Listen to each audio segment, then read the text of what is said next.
नमस्कार मित्रांनो, आपली वाणी सागरवाणी या यूट्यूब चॅनलमध्ये मी डॉक्टर सागर जाधव आपले स्वागत करत आहे. तर आजच्या लेक्चरमध्ये बघूया आपण fertilisers and their classifications. Okay, as we all known about the human beings require the different types of food like fruits, vegetables, then oil seeds, then cereals, pulses, etc. because of their healthy diet and their proper growth and development. Okay, तर माणूस आपल्याला सगळ्यांना माहिती, जसं human बिईंग्सला त्यांच्या proper growth आणि development होण्यासाठी किंवा त्यांचं व्यवस्थित पद्धतीने रिप्रोडक्शन होण्यासाठी किंवा कुठल्याही घटकाची शरीरामध्ये कमतरता भासू नये म्हणून आपण काय करतो, तर फळे, पालेभाज्या, तेलबिया, सिरियल्स असतील, वेगवेगळ्या डाळी असतील, ह्या सगळ्या गोष्टींचं सेवन करत असतो. का तर सदृढ राहण्यासाठी.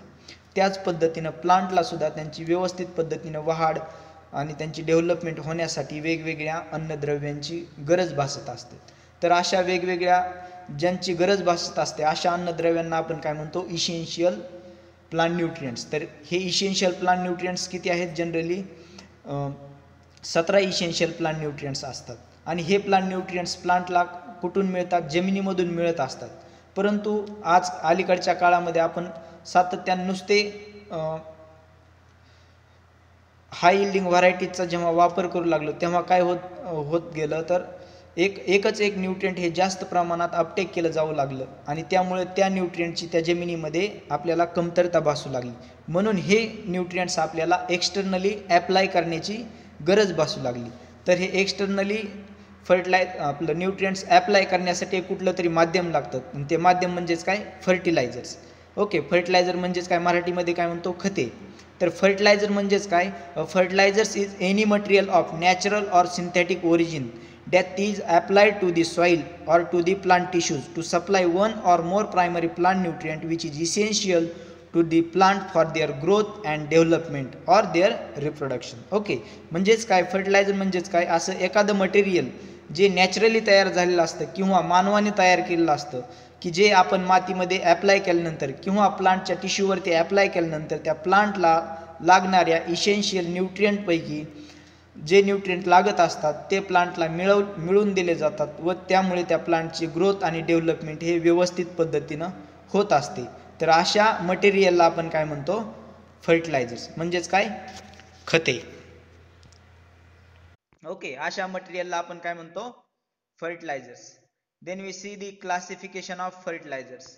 These fertilizers are again divided into three groups like straight fertilizers, complex fertilizers and mixed fertilizers. Okay, आता straight fertilizers, mixed fertilizers आणि complex fertilizers असे आपण तीन ग्रुप मध्ये डिवाइड केले. स्ट्रेट फर्टिलायझर्स म्हणजेच काय? एकेरी खते. एकेरी म्हणजेच काय? ज्या खतांमध्ये कुठलाही सिंगल फक्त एकच प्रायमरी प्लांट न्यूट्रिएंट प्रेझेंट असतं अशा फर्टिलायझर्सला किंवा अशा खतांना आपण काय म्हणतो? Straight fertilisers. Okay, by definition straight fertilisers are those which supply only one primary plant nutrients like nitrogen, phosphorus and potassium. म्हणजे नायट्रोजन, फॉस्फरस आणि पोटॅशियम यांना आपण काय म्हणतो? Primary element. तर ह्या प्रायमरी इलेमेंट मधून फक्त सिंगल एक इलेमेंट हा सप्लाय केला जातो अशा खतांना आपण काय म्हणतो? Straight fertilisers. Okay, for example urea, ammonium sulphate, potassium chloride and potassium sulphate. आता सगळ्यांना माहिती युरियामध्ये कुठलं न्यूट्रिएंट असतं? फक्त युरिया असतो. युरियामध्ये फक्त नत्र असतो. कधी फॉस्फरस आणि पोटॅशियम बघितलाय का युरियामध्ये? नाही. अमोनियम सल्फेट मध्ये फक्त नत्र असतो. पोटॅशियम क्लोराइड मध्ये फक्त पोटॅशियम हा प्रायमरी न्यूट्रिएंट असतो आणि पोटॅशियम सल्फेट मध्ये सुद्धा फक्त पोटॅशियम असतो. तर सिंगल सुपर फॉस्फेट मध्ये फक्त फॉस्फरस असतो. म्हणून ह्या सर्व खतांना आपण काय म्हणतो? Straight fertilisers. Okay, then next point, complex fertilisers. Complex fertilisers म्हणजेच काय? मराठीमध्ये काय म्हणतो? संयुक्त खते. संयुक्त खते म्हणजेच काय? ज्या खतांमधून 2 किंवा 3 प्रायमरी प्लांट न्यूट्रिएंट्स हे मिळाले जातात आपल्या क्रॉप्सला, त्या न्यूट्रिएंट्सला आपण त्या केमिकल कंपाऊंडला काय म्हणतो आपण? complex fertilizers. Okay, by definition, complex fertilizers contain 2 or 3 primary plant nutrients, of which 2 primary nutrients are in their chemical combinations. Okay, these fertilizers is known as complex fertilizers. Okay, usually these fertilizers produced in the granular form. Okay, म्हणजे हे जे काही complex fertilisers असतात तर ते कुठल्या form मध्ये present असतात, कॉम्प्लेक्स फॉर्म मध्ये आपल्याला पाहायला मिळत असतात, म्हणजे मार्केटमध्ये अवेलेबल असतात. For example di ammonium phosphate म्हणजेच डीएपी म्हणजेच 1846. Okay, then nitrophosphate, ammonium phosphate. Okay, and these complex fertilizers are again divided into two groups like complete fertilizers and incomplete fertilizers. म्हणजे पूर्ण खते आणि अपूर्ण खते. ओके, कंप्लीट फर्टिलायझर्स म्हणजे पूर्ण खते, म्हणजे काय, ज्या खतांमध्ये तिन्ही प्रायमरी प्लांट न्यूट्रिएंट्स प्रेझेंट असतात अशा खतांना काय म्हणायचं, कंप्लीट फर्टिलायझर म्हणजेच काय, पूर्ण खते. आणि इनकम्प्लीट फर्टिलायझर म्हणजेच काय, ज्या खतांमध्ये फक्त दोनच प्रायमरी प्लांट न्यूट्रिएंट प्रेझेंट असतात व तिसरा अब्सेंट असतो अशा खतांना आपण काय म्हणायचं, अपूर्ण खते किंवा incomplete fertilizers. By definition, complete fertilizers are those fertilizers which having all the 3 primary nutrients such as nitrogen, phosphorus and potassium are present. These fertilizers is known as complete fertilizers. For example, 10-26-26, 15-15-15, 15-30-15 आणि 20-5-20. Okay, 15-15-15 म्हणजेच काय, Suphala. Okay, then next, incomplete fertilizers. Incomplete fertilizers means those fertilizers which does not have all 3 primary plant nutrients like nitrogen, phosphorus and potassium. For example, 18-46-0, then 0-52-34 and 12-0-44. Okay, आता पहिल्या example मध्ये 18-46-0 मध्ये काय, nitrogen आहे, phosphorus आहे, परंतु potassium नाहीये. दुसऱ्यामध्ये 0-52-34 मध्ये फॉस्फरस पोटॅशियम आहे परंतु नायट्रोजन नाहीये. त्याच पद्धतीने 12-0-44 मध्ये नायट्रोजन आहे, ओके, पोटॅशियम पण आहे, परंतु इथं फॉस्फरस नाहीये. ओके, म्हणून यांना काय म्हणायचं आपण, incomplete fertilisers. Then third class is mixed fertilisers. Mixed fertilisers means those fertilisers. आता मिक्स्ड फर्टिलायझर्स कुणाला म्हणायचं, की जे फर्टिलायझर्स हे स्ट्रेट फर्टिलायझर्स असतात किंवा असे स्ट्रेट फर्टिलायझर जेव्हा शेतकऱ्याला, प्रत्येक शेतकरी युरिया पहिल्यांदा टाकतो, सिंगल सुपर फॉस्फेट दुसऱ्यांदा टाकतो आणि तिसऱ्यांदा म्युरेट ऑफ पोटॅशची बादली घेऊन फिरतो का कधी शेतामध्ये? नाही फिरत. तर शेतकरी काय करतो, युरिया असेल, सिंगल सुपर फॉस्फेट असेल आणि म्युरेट ऑफ पोटॅश असेल, तर ह्या तिन्ही गोष्टी ऍट ए टाइम एकत्र मिक्स करतो आणि ऍट ए टाइम तो शेतामध्ये अप्लाय करत असतो. म्हणून ते असे फिजिकली स्ट्रेट फर्टिलायझरचं फिजिकली मिक्सचर जेव्हा केलं जातं शेतामध्ये अप्लाय करण्यासाठी, तर त्या अशा मिक्सचरला आपण काय म्हणतो, मिक्स्ड फर्टिलायझर्स. ओके, तर हे मिक्स्ड फर्टिलायझर्स आपल्याला मार्केटमध्ये अवेलेबल मिळतात का? नाही मिळत. तर हे मिक्स्ड फर्टिलायझर्स हा शेतकरी स्वतःच्या घरी तयार करत असतो, स्वतःच्या फील्ड वरती तयार करत असतो. स्ट्रेट फर्टिलायझर्सला किंवा कॉम्प्लेक्स फर्टिलायझर्सला एकमेकांसोबत मिक्सिंग करून हे मिक्स्ड फर्टिलायझर्स तयार केले जातात. By definition, mixed fertilizers are physical mixture of straight fertilizers and they contain 2 or 3 primary plant nutrients. Okay, and it is made through the mixing of the ingredients either by mechanical or natural processes. Okay, then we see classification of fertilizers on the basis of physical forms. Okay, physical forms म्हणजे आता कुठले forms, तर ते आपल्याला डोळ्यांनी physically कसं दिसतंय याच्यावरून सुद्धा त्या फर्टिलायझरचं आपण क्लासिफिकेशन केलेलं आहे.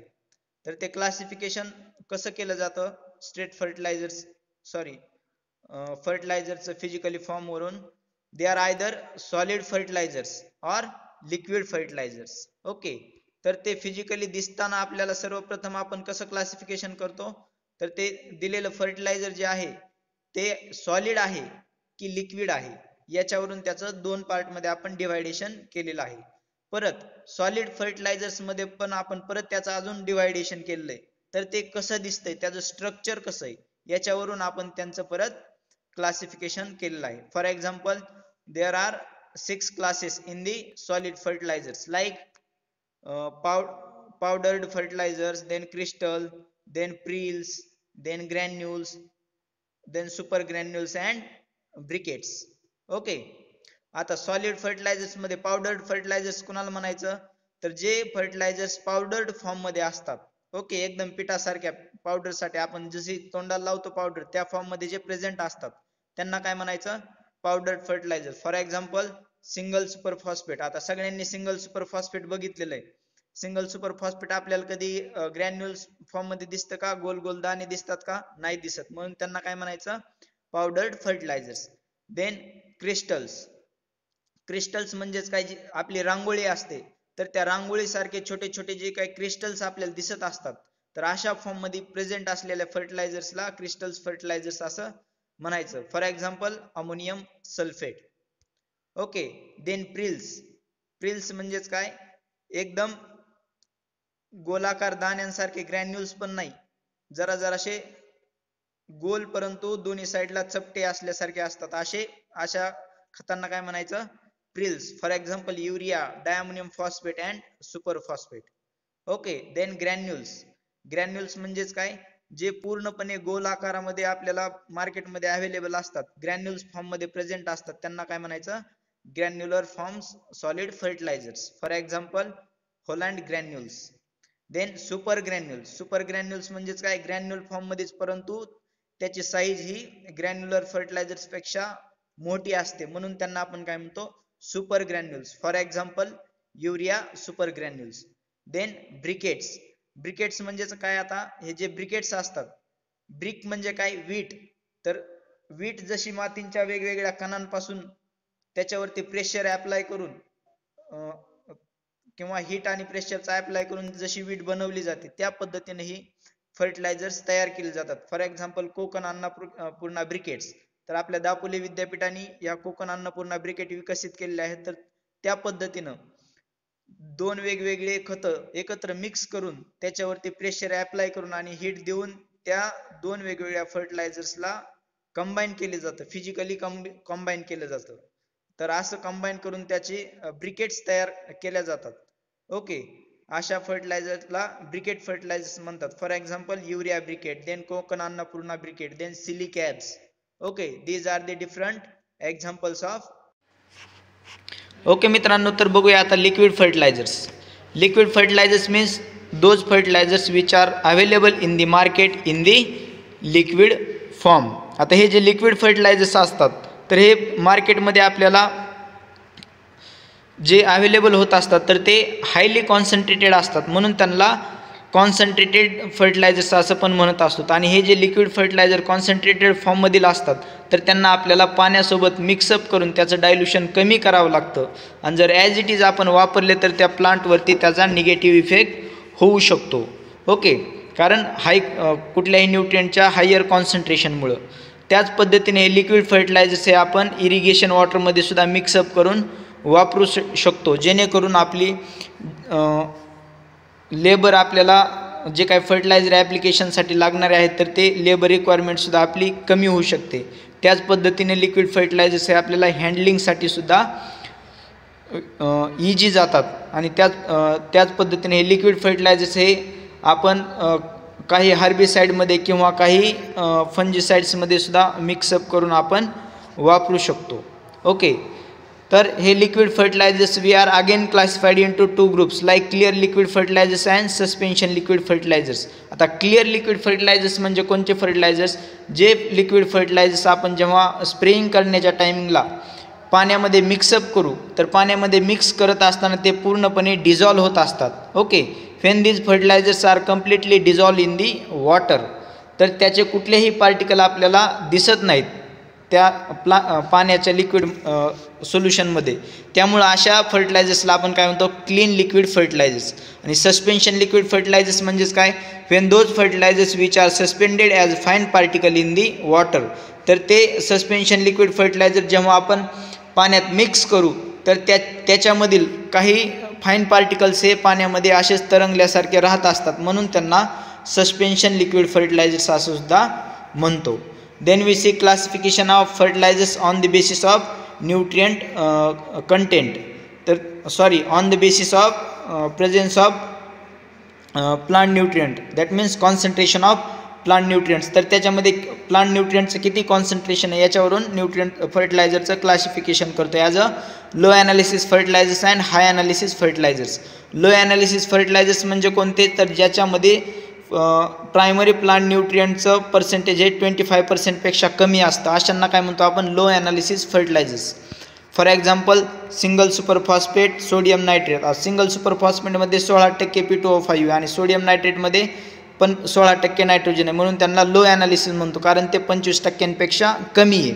तर हाय ॲनालिसिस फर्टिलायझर्स म्हणजेच काय, those fertilisers which contain above 25% of primary plant nutrients. Okay, those fertilizers we known as high analysis fertilizer. म्हणजे ज्या फर्टिलायझर्समध्ये प्रायमरी प्लांट न्यूट्रिएंट्स हे 25% जास्त असतात, अशा फर्टिलायझर्सला आपण हाय ॲनालिसिस फर्टिलायझर्स असं म्हणतो. फॉर एक्झाम्पल युरिया, त्याच्यामध्ये 46% नायट्रोजन आहे. Anhydrous ammonia 82.2% nitrogen. त्याच पद्धतीने ammonium phosphate 20% nitrogen plus 20% P2O5, that means 40% of primary plant nutrients. Okay, then we see classification of fertilisers on the basis of nature of fertilizers.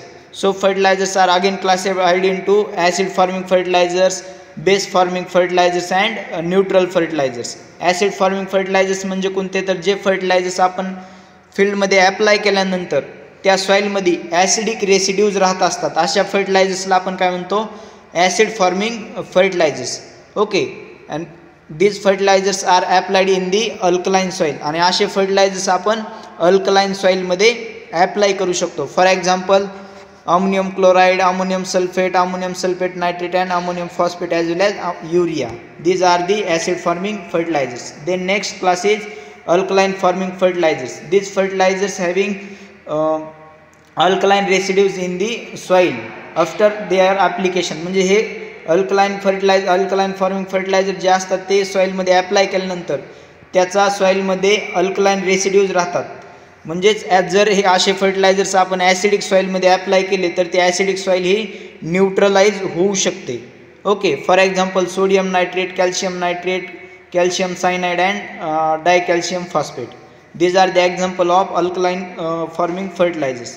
Then we see neutral fertiliser. Neutral fertilisers कुणाला म्हणायचं, ज्या fertilisers आपल्या सॉईलमध्ये apply केल्यानंतर त्याचा acidic ही residues राहत नाहीत किंवा basic residues राहत नाहीत, ते न्यूट्रल राहतं, pH वरती कुठल्याही प्रकारचा इफेक्ट होत नाही, अशा फर्टिलायझर्सला आपण न्यूट्रल फर्टिलायझर्स असं म्हणायचं. For example single super phosphate, then muriate of potash as well as sulphate of potash. Okay, these are the examples of neutral fertilizers. Then we see classification of fertilisers on the basis of nutrient content. तर फर्टिलायझरमध्ये कुठलं nutrient content present असतं याच्यावरून सुद्धा फर्टिलायझरचं classification केलेलं असतं. तर हे काय आपण डीपमध्ये बघणार नाहीत, कारण जेव्हा नायट्रोजनस फर्टिलायझरचा टॉपिक बघू तेव्हा हे डिटेलमध्ये बघूयात. Just we introduce this fertilisers. Nitrogenous fertilisers म्हणजेच काय, ज्या फर्टिलायझर्समध्ये नायट्रोजन कंटेंट असतं अशा फर्टिलायझर्सला आपण काय म्हणतो, नायट्रोजनस फर्टिलायझर्स. मग ते नायट्रोजनस फर्टिलायझर परत 4 डिवायडेशनमध्ये क्लासिफिकेशन केलेलं आहे. Ammoniacal fertiliser, nitrate, ammoniacal plus nitrate fertilisers and amide fertiliser, which is based on the presence of form of nitrogen. नायट्रोजनचा कुठला फॉर्म त्या फर्टिलायझरमध्ये प्रेझेंट आहे त्याच्यावरून हे क्लासिफिकेशन केलेलं आहे. Okay, then next potassic phosphatic fertiliser. ज्या फर्टिलायझरमध्ये फॉस्फरस प्रेझेंट असतो अशा फर्टिलायझर्सला आपण काय म्हणतो, phosphatic fertilizers. They are again divided into 3 classes like water soluble phosphate, citrate soluble phosphate and insoluble water as well as citric acid soluble. मग जे phosphatic fertilisers हे वॉटरमध्ये सोल्युबल होतात त्यांना वॉटर सोल्युबल म्हणतो, जे सायट्रिक ॲसिडमध्ये सोल्युबल होतात त्यांना citric soluble म्हणतो, आणि जे दोन्हीमध्ये सुद्धा सोल्युबल राहत नाहीत अशांना आपण काय म्हणतो, insoluble in water as well as citric acid phosphatic fertilisers. Okay, then we see potassic fertiliser. Potassic fertilisers म्हणजेच काय, ज्या फर्टिलायझर्समध्ये पोटॅशियम कंटेंट प्रेझेंट असतो अशा फर्टिलायझर्सला पोटॅशिक फर्टिलायझर्स म्हणतो. परत त्याचं क्लासिफिकेशन आपण 2 ग्रुपमध्ये केलं आहे, chloride form and non chloride form. तर ज्या पोटॅशिक फर्टिलायझर्स हे क्लोराईड प्रेझेंट असतो अशाला क्लोराईड फॉर्म म्हणतो, आणि ज्याच्यात क्लोरीन ॲब्सेंट असतो अशाला नॉन क्लोराईड फॉस्फेटिक फर्टिलायझर्स असं म्हणतो. Then we see secondary fertilisers. Secondary fertilisers कुणाला म्हणायचं, ज्याच्यामध्ये सेकंडरी प्लांट न्यूट्रिएंट्स असतात. फॉर एक्झाम्पल कॅल्शियम, मॅग्नेशियम आणि सल्फर. कॅल्शियम, मॅग्नेशियम आणि सल्फर ज्याच्यात प्रेझेंट असतो असे secondary fertilisers. For example calcium sulphate आणि magnesium sulphate. Okay, then we see micronutrient fertilisers. Micronutrient fertilisers कुणाला म्हणायचे, ज्याच्यामध्ये मायक्रोन्यूट्रिएंट प्रेझेंट असतात. For example iron, manganese, zinc, copper, chlorine, molybdenum, boron.